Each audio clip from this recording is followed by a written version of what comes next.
दिल्ली में तेजी से बढ़ते कोविड-19 के मामलों को देखते हुए दिल्ली के मुख्यमंत्री ने आज साफ कर दिया है कि दिल्ली में लॉकडाउन में किसी भी प्रकार की छूट देना खतरों से खाली नहीं होगा।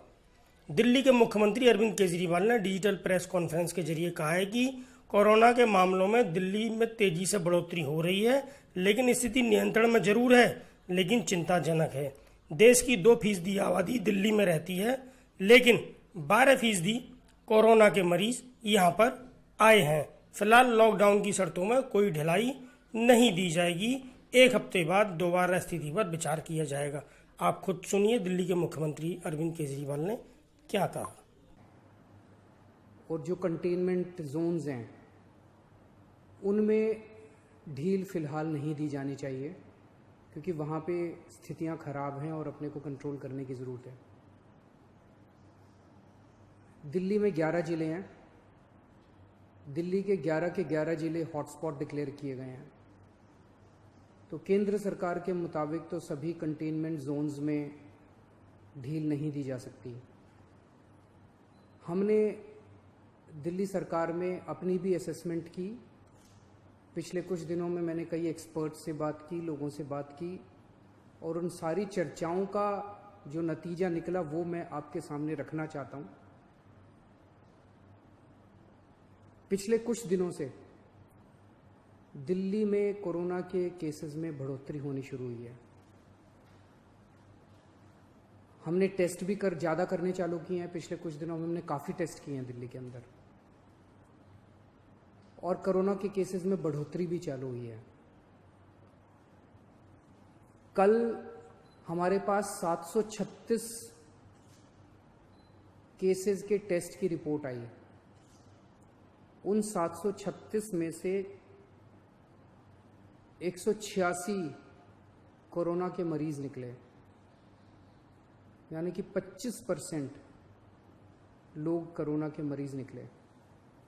186 तो काफ़ी ज़्यादा है। ये 186 के 186 सभी एसिम्प्टोमेटिक हैं। इनमें किसी में भी सिम्टम्स नहीं है।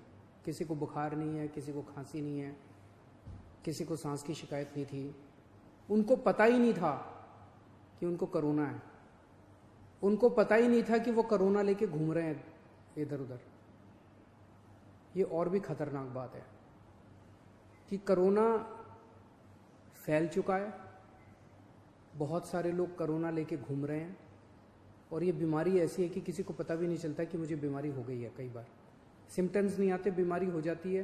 किसी आदमी का इम्यून सिस्टम स्ट्रांग है और वो घूमता रहता है, और पता नहीं कितने लोगों को कर देता है।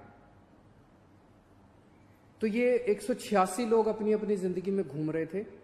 इनमें एक व्यक्ति से जब हमने बात की, उसने बताया जी मैं फलाने फलाने फूड सेंटर में, हम लोगों को खाना बांटते हैं ना, दिल्ली सरकार लोगों को खाना बांटती है, पका हुआ खाना रोज़ देते हैं हम, लंच और डिनर।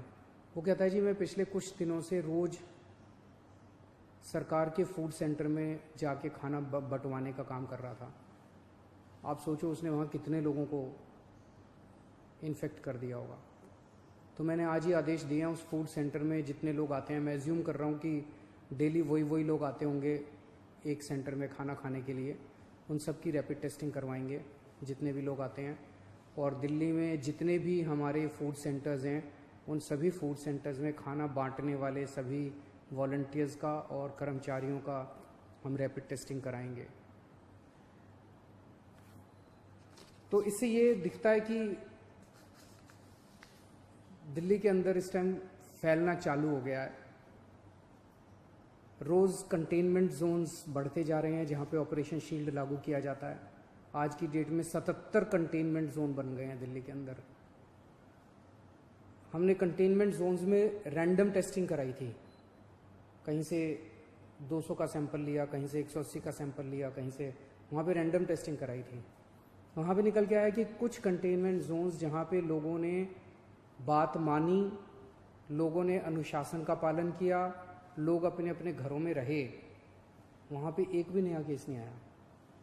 लेकिन जहाँ लोगों ने बात नहीं मानी और लोग गलियों में निकल आए, हम उस कंटेनमेंट जोन के अंदर किसी को नहीं आने देते, बाहर किसी को नहीं जाने देते, लेकिन अंदर लोग एक दूसरे के घर में जाते रहते हैं।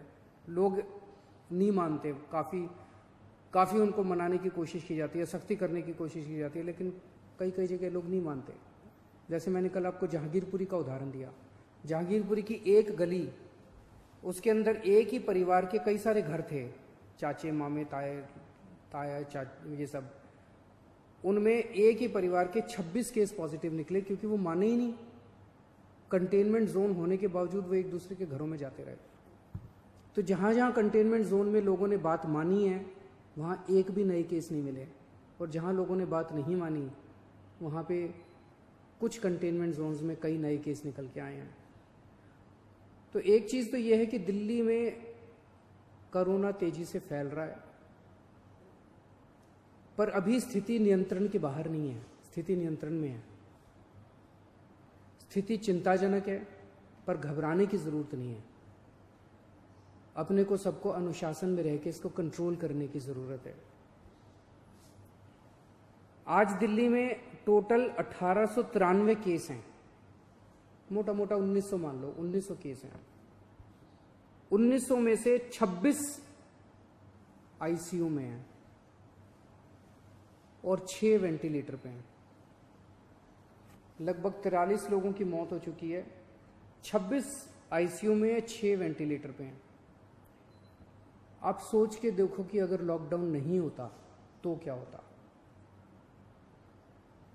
दूसरे देशों का जो हाल है, भगवान ना करे अगर ऐसा अपने देश में होता, अगर लॉकडाउन ना होता, मान लो 3000 लोगों को आईसीयू की जरूरत पड़ जाती, मान लो 2-2.5 हजार लोगों को वेंटिलेटर की जरूरत पड़ जाती है, और ज्यादा लोगों को। इतने तो आईसीयू ही नहीं थे, इतने तो वेंटिलेटर ही नहीं है।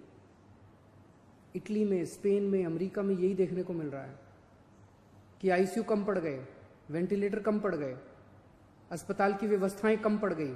सड़कों के ऊपर, अस्पताल के बाहर लोग पड़े हुए हैं जिनको इलाज नहीं मिल पा रहा। अगर लॉकडाउन नहीं होता तो स्थिति ऐसी हो सकती थी। लॉकडाउन की वजह से केसेस कम हैं फिलहाल। आज दिल्ली में पूरे देश की 2% जनसंख्या रहती है, लेकिन पूरे देश के जितने कोरोना के मामले हैं उसका 12% मामले कोरोना के दिल्ली में है। क्यों? दिल्ली देश की राजधानी है, इसीलिए दिल्ली को कोरोना की सबसे मुश्किल लड़ाई इस टाइम दिल्ली लड़ रही है। पिछले 2-2.5 महीने के अंदर विदेशों से जितने लोग आए वही लेके आए कोरोना विदेशों से, अपने देश में तो था नहीं। जितने विदेशों से लोग आए, सबसे ज्यादा लोग दिल्ली में आए, क्योंकि दिल्ली देश की राजधानी है। अंतर्राष्ट्रीय एयरपोर्ट और भी कई जगह है, लेकिन सबसे ज्यादा लोग यहाँ आते हैं। सबसे ज्यादा लोग यहाँ आए, उनको हमने क्वारंटाइन में रखा, लेकिन उसके पहले नहीं रखा था, बाद में आई गाइडलाइंस। तो सबसे ज्यादा मार दिल्ली को बर्दाश्त करनी पड़ी। मरकज के अंदर जो इंसिडेंट हुआ उसका भी सबसे ज्यादा मार दिल्ली को बर्दाश्त करनी पड़ी। इसे दिल्ली पे सबसे बड़ी जिम्मेदारी पड़ी। तो आज जब ये निर्णय अपने को लेना है कि कल से कुछ ढिलाई देनी है कि नहीं देनी, मैं भी देना चाहता हूं ढिलाई। इतनी सख्ती बड़ी मुश्किल हो जाती है। कैसे लोगों का गुजारा चलेगा, कैसे लोगों की रोजी रोटी चलेगी, कैसे लोगों का घर चलेगा। लोग बहुत मुश्किल में हैं, बच्चों के स्कूल बंद है। हम भी ढिलाई देना चाहते हैं, लेकिन ढिलाई देना बड़ा आसान है, और ढिलाई दे दी और स्थिति बहुत खराब हो गई, और उसके बाद अगर आईसीयू कम पड़ गए और अस्पताल के बेड कम पड़ गए और वेंटिलेटर कम पड़ गए और ऑक्सीजन कम पड़ गई और पता नहीं कितनी अगर जानें चली गई, तो हम कभी अपने आप को माफ नहीं कर पाएंगे। इसीलिए इन सब चीजों को ध्यान में रखते हुए हमें लगता है अभी थोड़ा संयम बरतने की जरूरत है। हमने निर्णय लिया है अपने दिल्ली वासियों के जिंदगी का ख्याल रखते हुए, सबकी सेहत का ख्याल रखते हुए, कि फिलहाल लॉकडाउन की शर्तों में कोई ढिलाई नहीं दी जाएगी। 1 हफ्ते के बाद फिर से हम सारे एक्सपर्ट्स के साथ बैठ के, सबके साथ बैठ के इस पे दोबारा इसकी असेसमेंट करेंगे, और अगर ज़रूरत पड़ी तो उसके बाद ढिलाई दे सकते हैं। लेकिन फ़िलहाल दिल्ली में किसी तरह की कोई ढिलाई नहीं दी जा रही है। नमस्कार।